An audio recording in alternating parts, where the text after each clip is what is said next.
Beaucoup n'ont pas perçu le sens profond du zèle diplomatique des Émirats du Qatar à vouloir réconcilier Kagame avec Tshisekedi.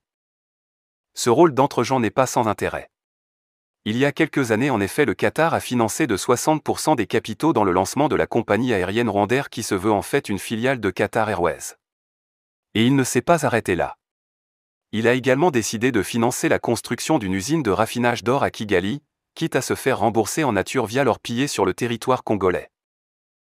La conjugaison de rupture de relations entre Kigali et Kinshasa avec le gel des accords économiques entre ces deux voisins met tout sens dessus-dessous. Elle se révèle au final contre-productive soit pour Rwandair privé du vaste marché aéroportuaire congolais soit pour l'usine de raffinage d'or privée de matières premières. À ces facteurs, il faut ajouter l'important accord dénommé G2G signé le 29 mars 2021 entre le gouvernement congolais et celui du Qatar en vue de couper l'herbe sous le pied de Kigali.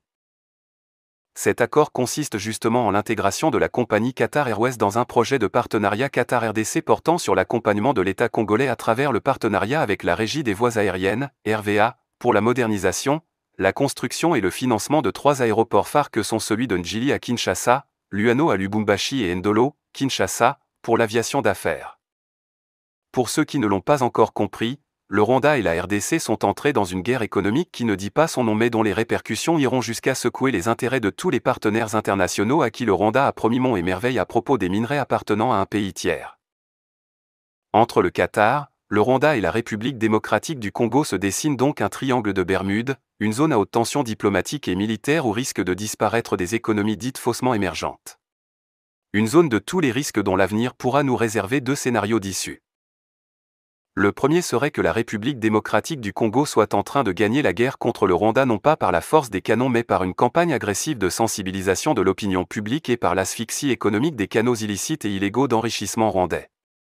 Kinshasa est en train d'étrangler le Rwanda en empêchant son portefeuille de se gonfler.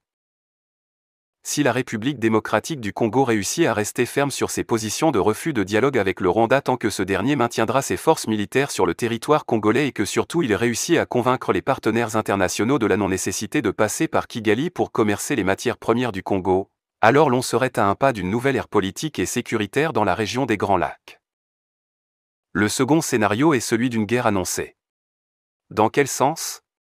Devant l'intransigeance de Kinshasa, l'économie rwandaise qui est alimentée à 60% par les pillages des ressources minières au Congo, à 30% par des aides internationales et à 10% par l'agriculture principalement le café et le thé, dont une partie provenait aussi du Congo de manière clandestine, connaîtra inexorablement un déclin accéléré, entraînant par voie de conséquence l'affaiblissement interne du régime FPR de Kagame et sa démystification.